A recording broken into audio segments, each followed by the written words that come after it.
All right, John chapter 9.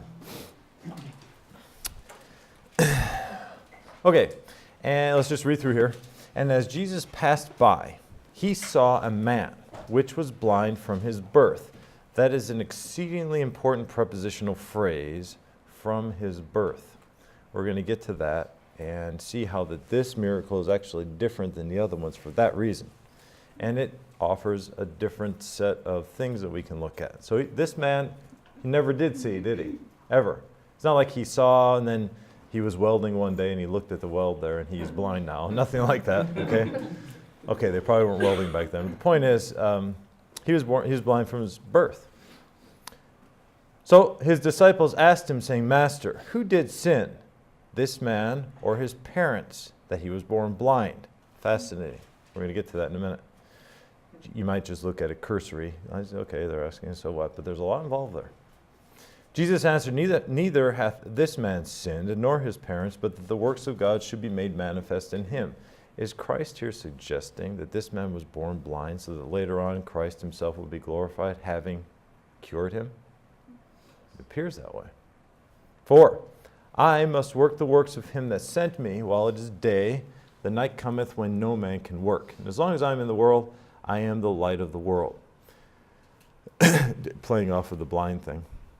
When he had thus spoken, he spat on the ground and made clay of the spittle. It's kind of funny. And he spit on the ground and he made clay right there and anointed the eyes of the blind man with the clay. Do you suppose the blind man thought that was kind of gross a little bit? Like, that's a little bit nasty. It kind of made him somewhat uncomfortable, didn't it? If you can imagine. And he said unto him, Go, wash in the pool of Siloam, which is by interpretation sent. I've been to that pool. They were unearthing it as we were there. And he went his way, therefore, and washed and came seeing. So he just washed the clay off there and he saw.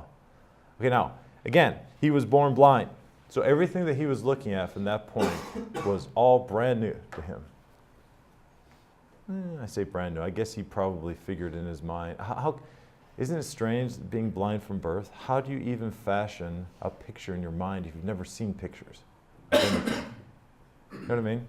I almost can't conceive what it would be like to be blind because I've never been blind. I cannot, you know what I mean? How? Because we always gauge everything according to what we see. Right? We compare it to the things that we've seen before. I've seen that before, right? That's what we say. But what if you have nothing to compare it to? How can you, you can feel things and say, okay, it's this big and that's what, but you've never actually seen it. Can't compare it to anything necessarily. I don't know. Maybe you can. Guess I don't know that. And if you add to that being deaf, like Helen Keller, I've thought about that situation over and over. How in the world could she understand anything? You have 2 sensory inputs gone. And she could write elegantly. It puts me to shame. Her handwriting is very nice. How can you write when you can't see and you can't hear? How do you write? How can you read? There's pictures of her having the entire Bible in Braille, and she would read it. How do you read Braille? At least somebody can tell you this word means, if you can hear it, that'd be one thing. Okay, I get that. We don't even have that. Amazing. But she did it. So apparently we don't need to hear or to see to be educated and to be able to write things. And she wrote things she was no dummy. Anyway, we go back. So just kind of put in your mind, this is what we're talking about. Now, he's the first time he'd seen. So he washes, boom, he sees. First time ever. And I went and washed, and I received sight. And then said they unto him, Where is he? He said, I know not. Okay, so, sorry, I think I need to back up, don't I? The neighbors, okay, 9, 8. The neighbors, therefore, and they which before had seen him, that he was blind, said, Is not this he that sat and begged? Some said, This is he. Others said, He is like him. But he said, I am he. So apparently everybody, this wasn't a huge metropolis where people didn't know this man. They knew who he was. They had seen him before. And to what motive do you suppose the people that said, he's like him, but I don't think it's him? Well, it's him, isn't it?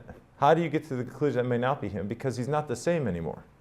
Something weird. That would be eerie, wouldn't it?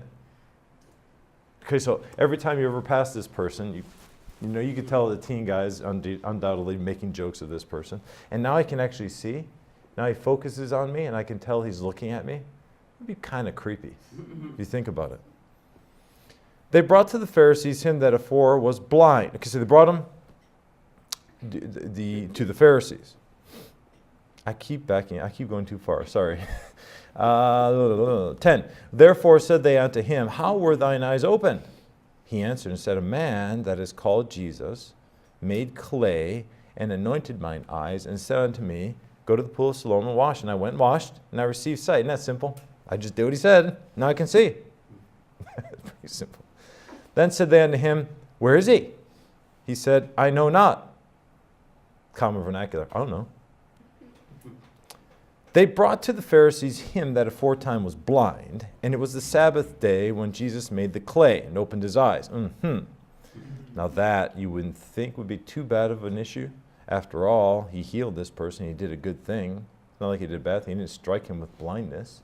He cured him of his blindness, but it happened to be on a Sabbath day.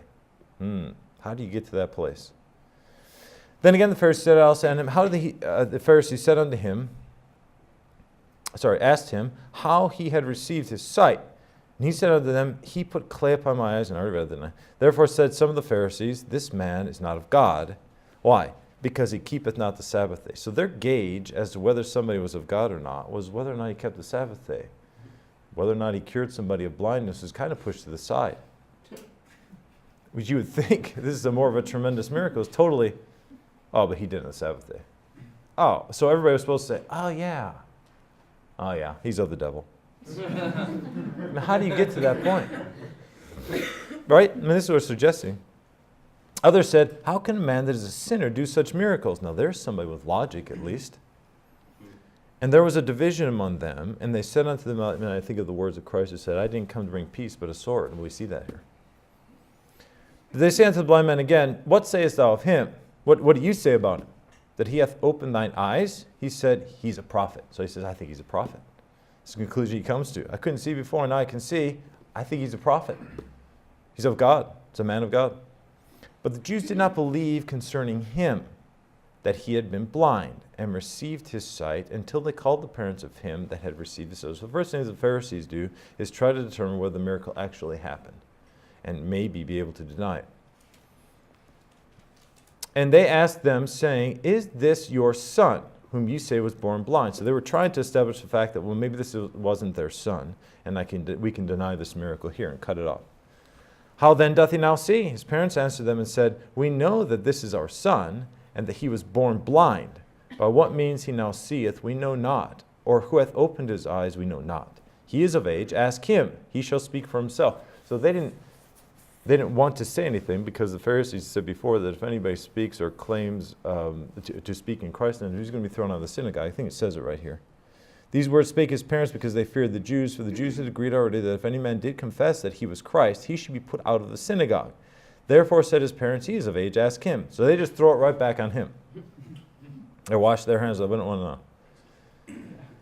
Now, if you've been in the New Testament history, and if you were in the first semester, we saw how important the synagogue became in the society of the Jews. That was the center of their society. So to be kicked out of the synagogue would be to be kicked out of society. It was a major thing.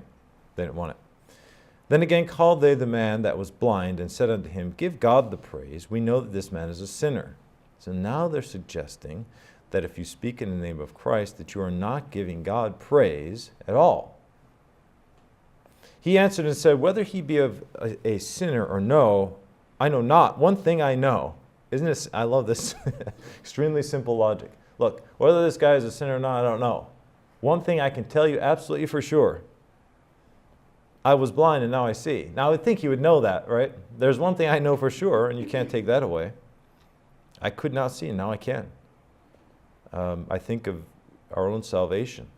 We were, in a measure, blind, weren't we? Certainly spiritually. And then after we were saved, now we can see. We see some things we didn't know before. We have a spiritual understanding that we did not have before. We have a guidance of God's Spirit that we did not have before. Just as radical of a change as it would be for somebody to be born blind and then be able to see, so the sinner who is now saved. Then said they to him again, what did he to thee? How opened he thine eyes? And he answered, I've told you already. Now he's a little upset. He goes, look, you know what? You keep asking me the same questions. I like what he says here. He gives them a jab. He answered them, I have told you already, and you did not hear. Wherefore would you hear it again? Will you also be his disciple? So he's trying to figure them out. Why do you keep asking? You want to be his disciples too? And they reviled him and said, thou art his disciple. We are Moses' disciple. Okay, so they fall back on the law. The thing that now this was the synagogue training, wasn't it? The scribes became the number one teachers of the law, doctors of the law, Paul calls them, I believe, in 1 Timothy. Thou art his disciple. We are Moses' disciples. So distinguishing their disciplehood, as it were, from anybody that would follow Christ.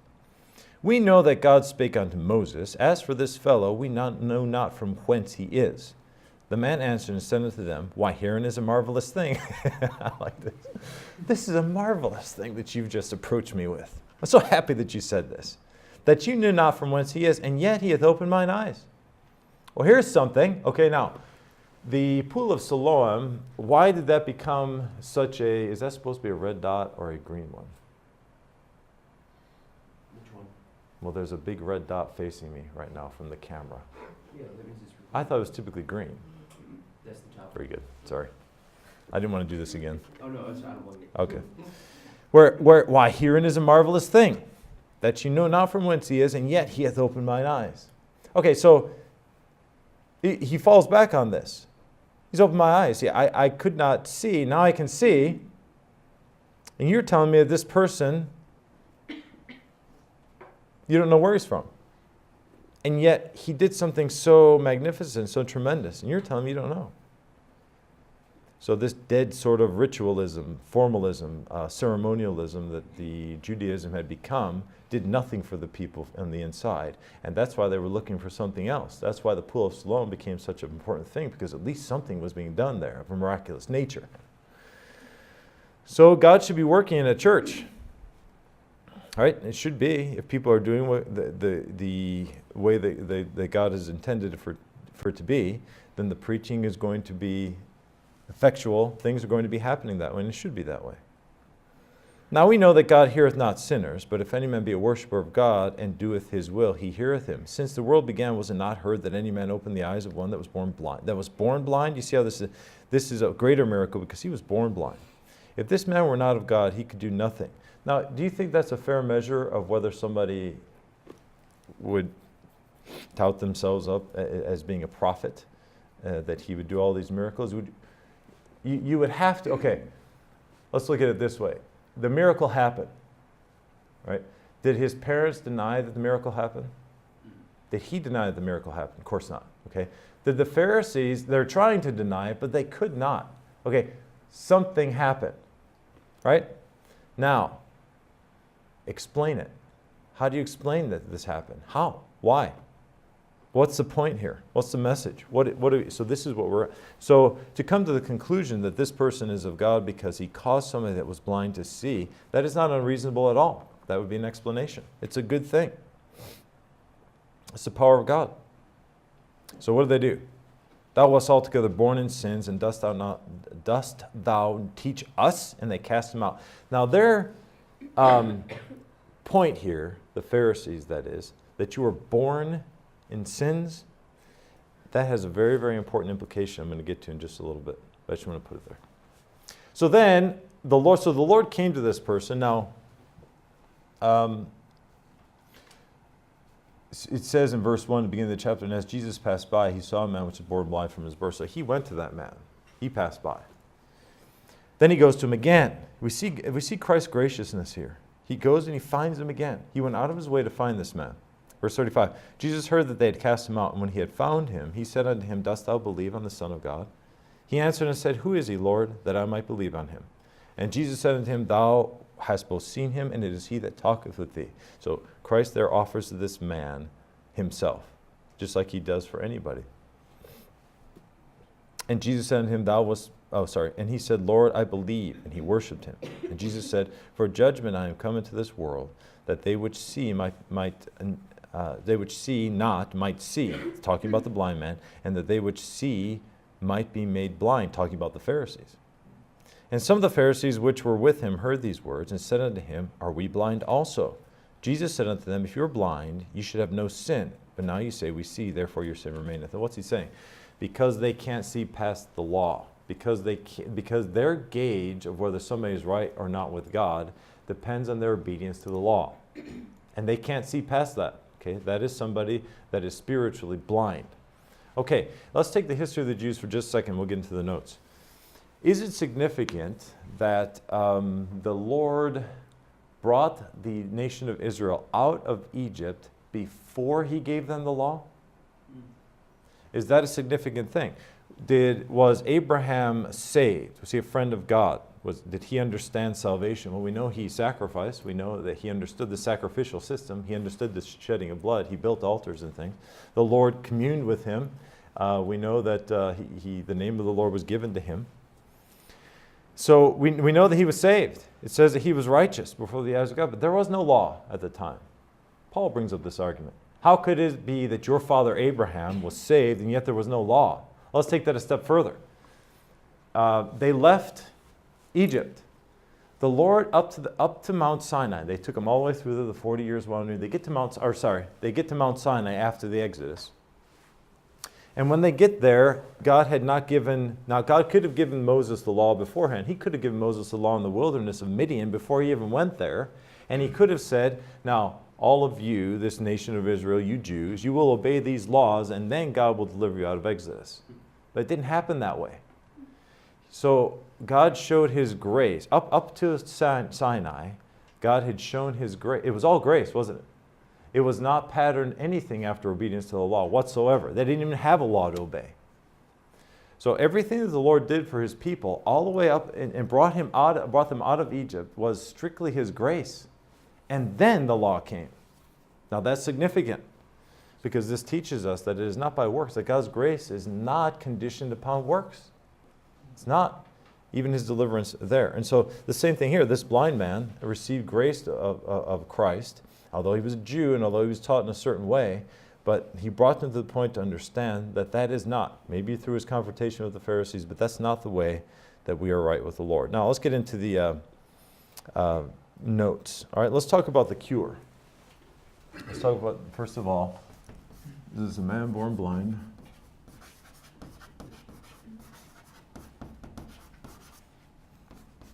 The miraculous cure.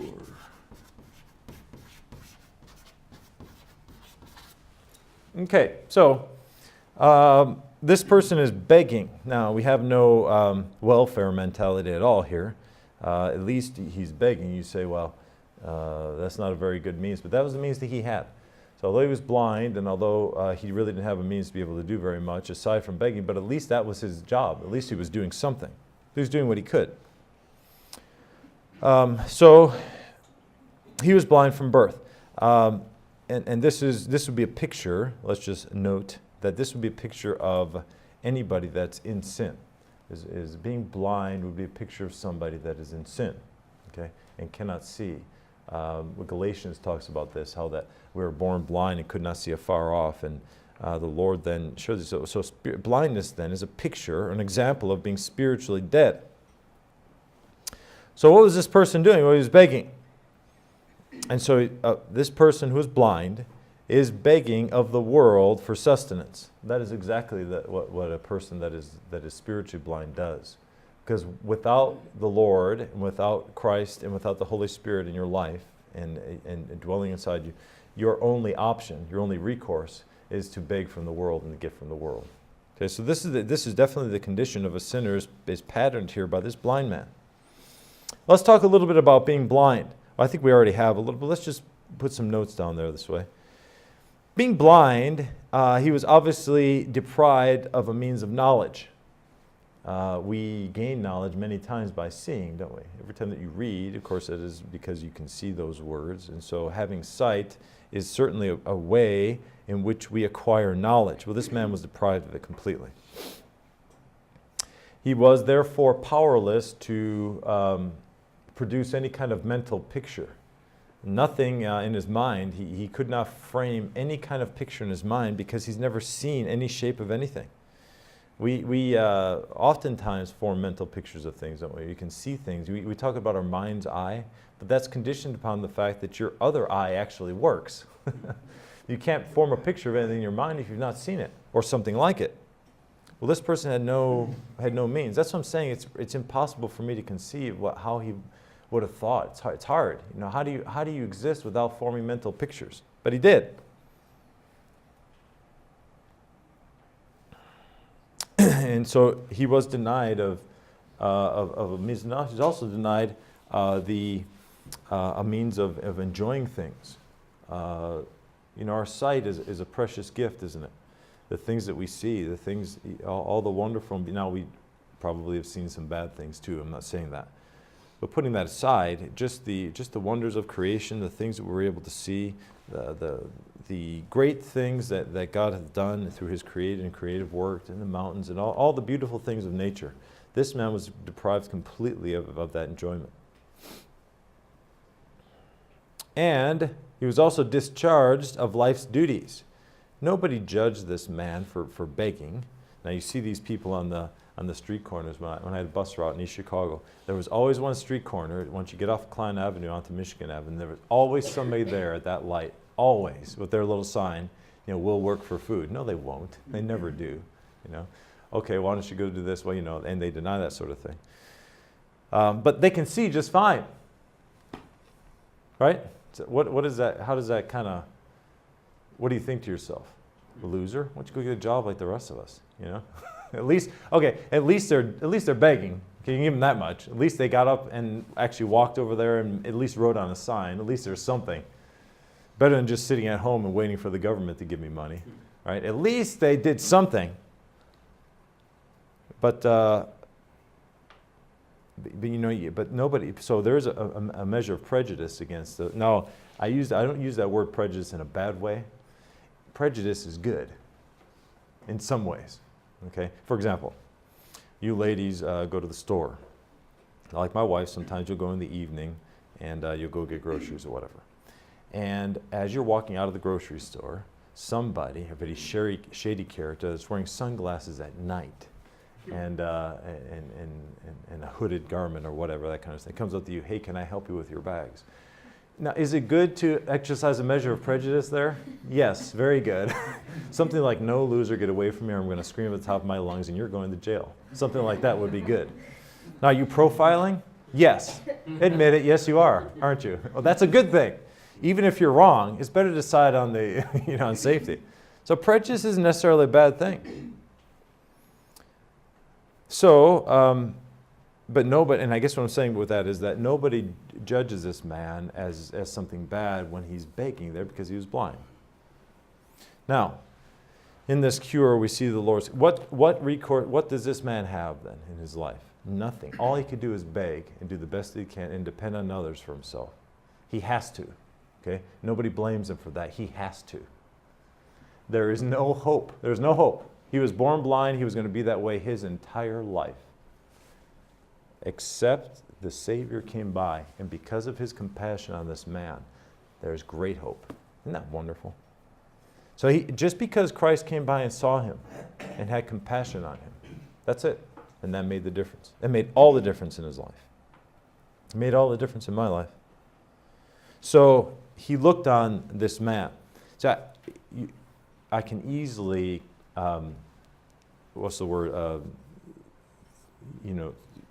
put myself in the shoes of this man.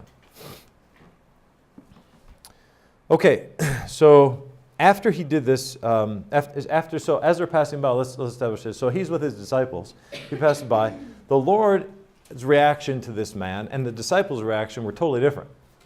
What did the Lord have on that man? We talked about it. We had compassion, didn't he? The disciples have that compassion, same compassion. No. What did they say in verse 2?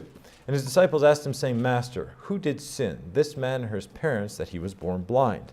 Now, this idea of the link between sin and bad things happening in your life, okay? Is there a link? In other words, do bad things happen to people that sin? That wasn't rhetorical. I'm asking you. Does it or not? Yes? Yeah, I think it does. Right? What does the Bible say? You reap what you? Okay. So there is reaping involved in that. Unquestioned, no doubt about it. But do good things happen to people that sin? Sometimes. Now, this idea of reaping and sowing is going to happen eventually. Eventually it will, and we know it does. But is that the only gauge? So if we say that bad things happen to people that sin, that's our gauge, then any bad thing that ever happens to anybody is a result of sin. I guess you could say that in a roundabout way. If there wasn't sin in the world, there wouldn't be bad things happening. Okay, grant that. But we see that this idea of exclusively it being a result of sin isn't necessarily true, and we see that from this miracle. The example of Paul when he was on the island there and the viper came out and attached on him. What conclusion did were they natives in that area? The people that were indigenous to that area, what did they think? This person, what did they think of Paul? He's a devil, right? He's a devil. Why did they come to that conclusion? Because this snake came out of the fire and bit him. The reason why it bit him, not the rest of us, because he's a bad person. You see their thinking? Okay. So on the other hand, now, after he was bitten, and he didn't die, now what was their conclusion? He's a god. What in the world? So we can see that's a good example of, you can't really. Now, did the Jews have this same understanding in a way? Okay, let me see if I can explain this to you. Here's a person born blind. How is it that you can concur in your mind this idea that bad things only happen when you sin if somebody was born that way? If you were born that way, you didn't have a chance to sin enough to be blind. You were born that way. You'd have to come to the conclusion that something happened in the womb or something. In fact, it is said that the Jews had this very strange idea that is actually possible. It's possible to sin an unborn child. And that's why they're born blind. So what was the other conclusion? Well, their parents must have sinned. Maybe their parents sinned, did some terrible sin, and therefore the Lord is condemning them for this. But they said, did this man sin or his parents? Well, how can that man have sinned and been born blind? How? Well, there may have been a slight, maybe not so slight, understanding among the Jews and among the disciples here of this idea of reincarnation. We see that here. This Hindu philosophy maybe has crept into their thinking. Because what does that philosophy say? That the way that you act in this life is going to influence the next life. And we're in this cycle of life, the yin-yang, that sort of thing. Okay, and so there may have been some of that understanding here. The cults, the Mormons, Jehovah's Witnesses and all that, that is really Hindu philosophy. I'm not going to get into all of that, it's a huge discussion, but it's really crept into some of that understanding. And when you try to link Christianity with Hinduism, you get a cult. So, but we see that seems to be what they're suggesting here. Okay, the Jews use Genesis 25:22 to justify the fact that you could sin before you're born. If you remember, there were two brothers fighting in the womb. Remember, they're contending in the womb. So because they use that verse to say that it's possible, and these boys were not born yet, and yet there was contention in the womb. So they use that verse to justify their thinking.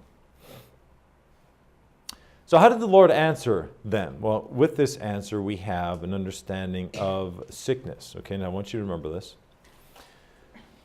Number one, his answer teaches them that they are not to despise and blame those people that are less fortunate, but rather to have compassion towards them. Okay, this is what true religion is, isn't it? To go to the fatherless and widows and help them. And so the idea of true religion is to help people that are less fortunate. Okay, this is what true Christianity would be. To give her your resources, and the teaching of Christianity certainly is that way, isn't it? We are to help the other people in the church who happen to be going through a situation that is less fortunate. What is the responsibility of the other church members? Well, to help that person. If you have the means with you to help a brother in need, then do it. So Christianity teaches to help and to try to be a blessing to those who are less fortunate. Primarily because the Lord wants us to, but then also we may be in that condition one day too. I mean, it's entirely possible.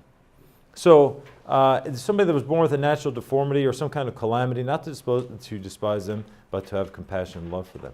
Incidentally, this is kind of a side note, but Darwin got to the point where he believed that even religion was evolutionary, and that man started off with polytheism and evolved into monotheism. But there's a problem with that, and until eventually evolved into Christianity. That he believed that Christianity was the highest form of religion, but that it evolved that way. Well, there's a problem with that, because Christianity says help those who are less needy. What does evolution say about those who are less needy? They should get out of the gene pool. They should be gone, right? Their genes should not influence the gene pool anymore. So it's contradictory. So here he's suggesting that there's an evolution of religion that's going to destroy evolution, or the evolutionary concept. Anyway, secondly, Christ's answer. He causes them to understand that not all suffering in the world is an effect of sin. Not all of it is. He said, neither hath this man sinned nor his parents, but that the works of God should be made manifest in him. He gives the reason. So not all suffering in the world is an effect of sin. He causes them to understand that. Thirdly, we see God's providence. He causes them through this to understand God's providence, that God foreknew that this man was going to be blind and was brought to that place at that particular time so that the Lord would pass by, show compassion, and all the things that happen. So it is through this man's blindness that the provision and blessing and compassion of the Lord was shown to everybody else. You see the idea? And so that's God's providence there.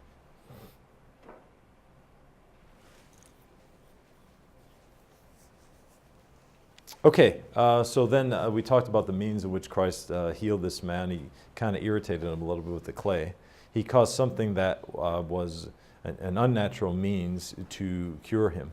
And then also, it's interesting that the clay is what we're essentially made out of. We're made out of the dust of the ground, and so you use that kind of thing. So in a certain sense, he's going back to creation there. Just a thought here.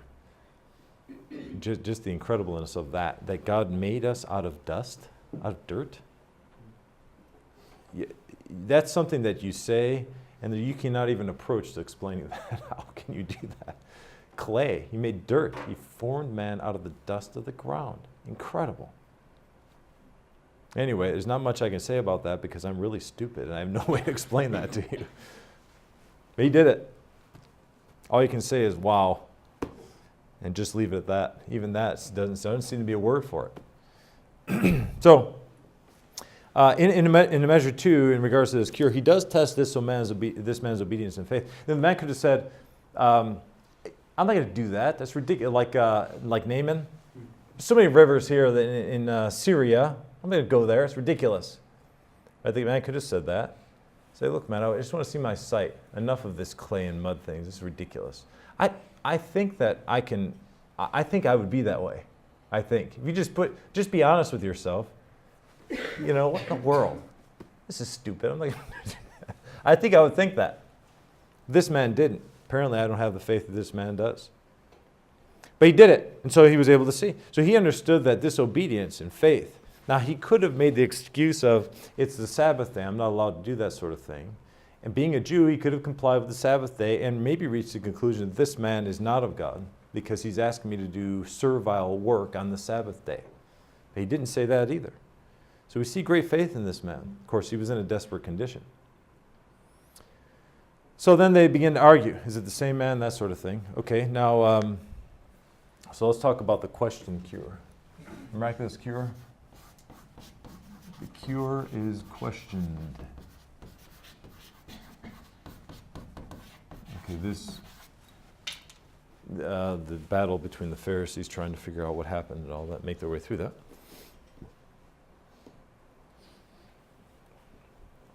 Okay, now let's just kind of set it up. What we really have then is that a miracle happened. It was obvious to that man, to the man's parents, it was obvious to all the people around there because they knew this man, that this person who was born blind is now able to see. Okay? But did they believe it? Did everybody believe it? Well, they can see the man that can now see, but did they all believe it? No. You've heard seeing is believing? That's not true, is it? That is not true. If that were true, then everybody there would have reached a conclusion of belief in Christ as a result of having seen this man see now. But they didn't. In fact, Voltaire, the French atheist, famous French atheist, said this: "If in the market of Paris, or Paris, if you will, before the eyes of 1,000 men, and before my very own eyes, a miracle should be performed, I would much rather disbelieve the 2,000 eyes and my own 2 than to believe it." That's what he said. So he's pre-denying the existence of miracles. So what is, through the very words of this atheist, what is he really saying? I've already decided I'm not going to believe. Regardless of what I see, regardless of what I hear, regardless of the evidence that's in front of me, I have pre-decided not to believe. That's evolutionists and all kinds, and any kind of liberal scientist really is predisposed to believe. They go into their studies with preconceived notions already. Okay, you see a set of bones, you know what I'm saying? They've already got preconceived notions. And so does a Christian scientist, by the way. Presuppositions are part of it. Anyway, that's not my point. Let's get into the scripture. And so the man that is called Jesus, he says in verse 17, so they inquired him, they questioned about his cure, and they said unto the blind man, verse 17, "What sayest thou of him that he hath opened thine eyes?" And what was the conclusion? He calls him a prophet. In verse 33, Christ is called the man of God. This man were not of God, he could do nothing, so this man of God. And then in verse 35, he's called the Son of God. Jesus heard that he had cast him out, and when he had found him, he said unto him, "Dost thou believe on the Son of God?" So the question really is whether they're going to accept the person of Christ. Had one of the Sanhedrin done this miracle, it is likely that the people would have accepted it. So the real issue here is not whether or not the miracle happened, it's whether or not they were going to accept Christ as the Messiah, which is always the issue. See, it's the person of Christ that was an offense to the Jew. Paul teaches us that, because they expected something else. So they questioned everybody. They refused to believe. They questioned the cure of the blind man, the parents. They questioned the authority. They questioned everything. Now, we talked about the parents giving a pretty weak confession, and they were facing excommunication from the synagogue as a result. And now we have the converted cure, we're going to call it.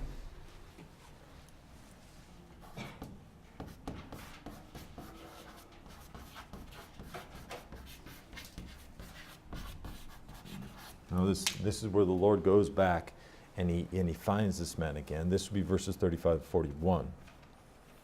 So here again, and I've mentioned this already, Jesus went to him. And he tests his belief.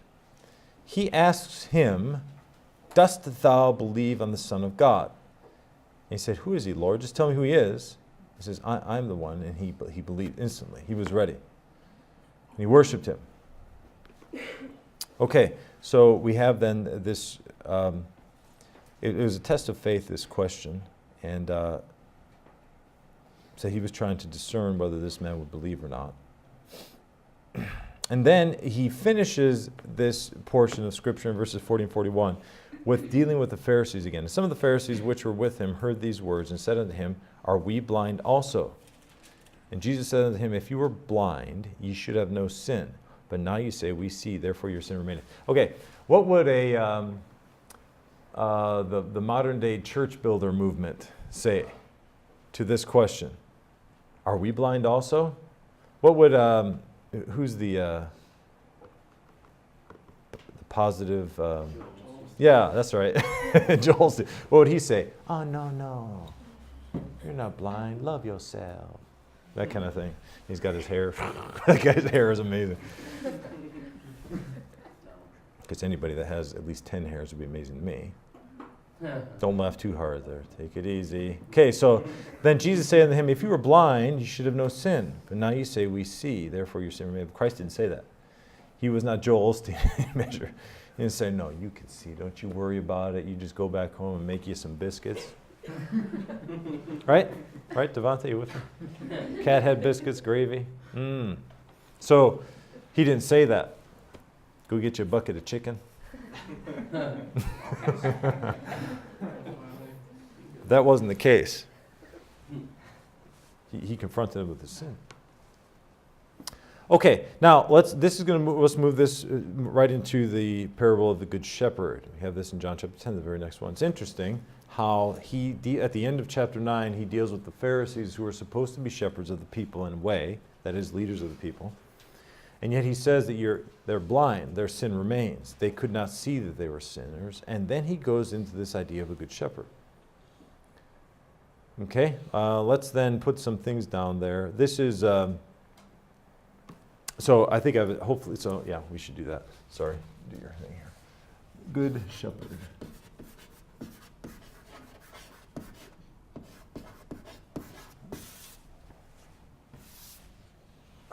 Okay, so we have the illustration. Okay, or let's just put it this way. Number one underneath here, we have Pharisees, bad shepherds. Okay, put it that way. Bad shepherd. All right. So they were leaders of the people, but they led them astray. So a good shepherd is going to lead the sheep to the pasture and to water, and this. So somebody that is not is going to actually do things that are harmful for the sheep, and certainly far less would give their lives for the sheep. But the blind man, for example, found the good shepherd. Perhaps at that point the people had no other recourse than to follow bad shepherds, but this man found the good shepherd. Thank goodness there is the good shepherd. They had not entered by the door into the fold of the sheep, but like the thief and robber had climbed up some other way. This is the idea here of the sheep. Now they could have had the decision to follow the shepherd, but they follow. So here we have an idea that sheep follow whatever shepherd they want to. You got good shepherds, you got bad shepherds. They follow who they want to. Now let's talk about this illustration then. Let's talk about the good shepherd illustrated. I'll put the good shepherd. Dare I use a different color? I don't know if you can see this on, I guess you can, right, Josh? The good shepherd, what is this, illustrated? That sounds like a magazine, doesn't it? The Good Shepherd Illustrated. Okay, so let's talk about evidence of the shepherd and then evidence of the sheep. And this is what I'm going to want you to remember. There are 6 evidences of the shepherd and 2 evidences of the sheep. So how do we know? Number 1, evidence of the shepherd. He calls his sheep by name. By name. He knows them. Verse 3, to him that the porter openeth, and the sheep hear his voice, and he calleth his own sheep by name, and leadeth them out. So he knows them. He knows the sheep. Number 2, he leads through the door. This idea that there's some other way, they try to, but there's the door of the sheep, and the shepherd leads sheep through the door, knows the entrance. This very, very, very, very good example of the Lord leading people even into heaven, the door there, to get into everlasting life. Number 3, leads the sheep, and they follow. Verse 4, and when he putteth forth his own sheep, he goeth before them, and the sheep follow him, for they know his voice. Number 4, he finds pasture for them. 9, I am the door. By me if any man enter in, he shall be saved, and shall go in and out and find pasture. Okay. Fifthly, or E, he gives his life for the sheep. Verse 10, the thief cometh not, but for to steal, and to kill, and to destroy. I am come, that they might have life, and that they might have it more abundantly. Verse 27 also says, my sheep hear my voice, and I know them, and they follow me. So he gives his life for the sheep. And then lastly,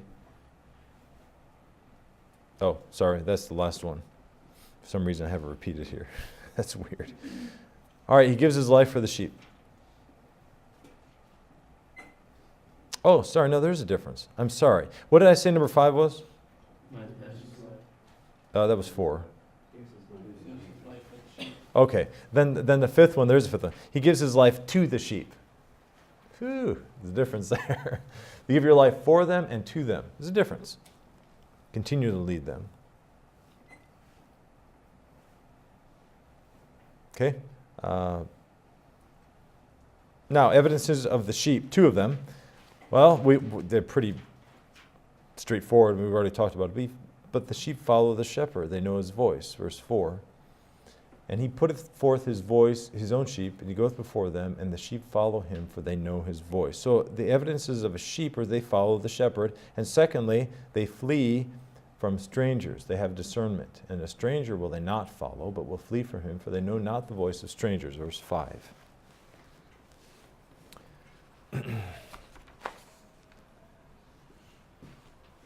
Okay.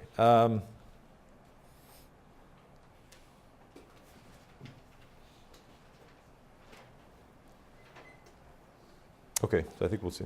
Well, let's talk about the 70 sent forth now. Okay. The 70 sent forth. Just a couple of notes here, nothing. So we have this man born blind, and then the good shepherd is kind of set up in order here. The good shepherd here then is the one that the blind man had chosen to follow. He gives his life for the sheep and to the sheep. And now we have what these sheep do. So they're following the shepherd. The shepherd says, do this, they do it. And he leads that way. So the 70 are sent forth. So at that time then, in Luke chapter 10, sorry, this is in the Gospel of Luke.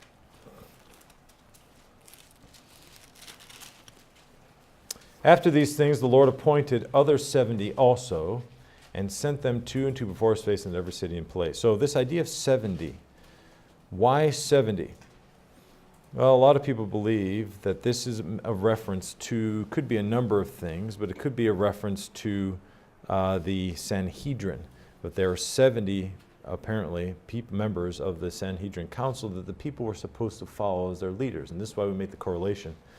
Because now he has other people. See, the Lord had, in the Old Testament, this idea of the Jewish hierarchy and setting them up and based on the law and Moses and all those things. And then now, he has his authority now placed not in the temple, not on the law, but in his church.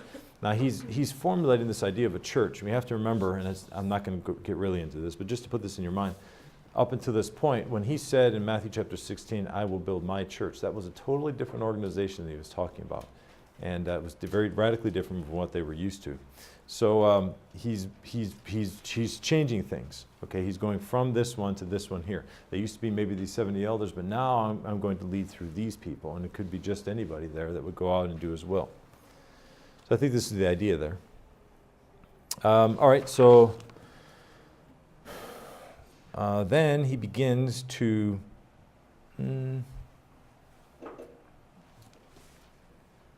so there's the idea of the 70 there, and we talked about that.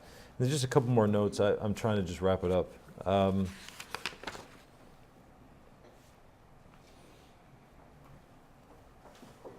All right, let's read verse 2. There said he unto them, the harvest truly is great, but the laborers are few.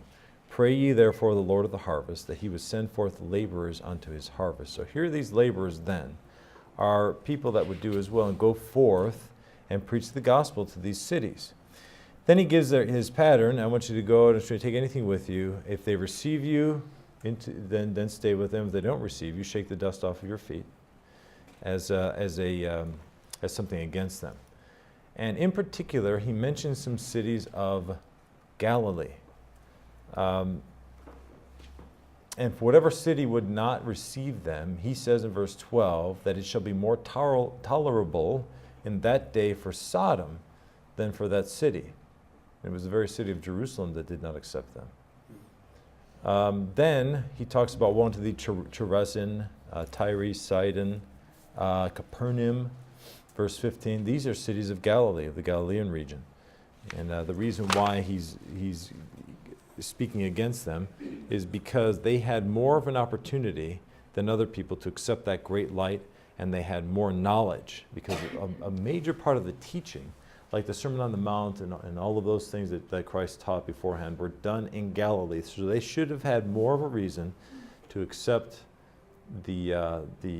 accept Christ than people that didn't have those things. And they had lots of opportunities. He was with them and walked among them for a long time. He lived there in Capernaum, the Bible says. So that basis for judgment then against them, he's proclaiming woes against these cities because they had more knowledge and they had more opportunity.